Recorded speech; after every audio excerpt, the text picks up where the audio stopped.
These days, I need all the energy I can get, and cranberry oatmeal bites are one of my go-to snacks.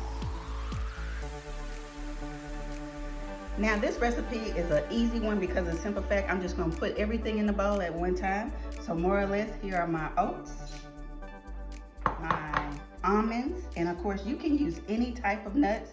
You don't have to use almonds. I am using cranberries for that sweetness. And then, of course, this is what's gonna make it stick is the peanut butter, which if you wanted to probably add a little bit more nuts to it, you probably could use chunky, who knows? Let me know if you try that.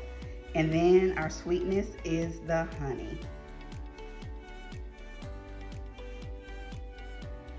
All right, I'm gonna mix everything up.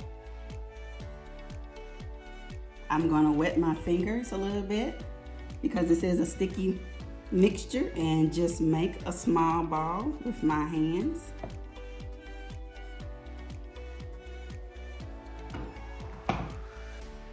I'm gonna let that refrigerate for about 30 minutes, and then after that, you've got a snack on the go.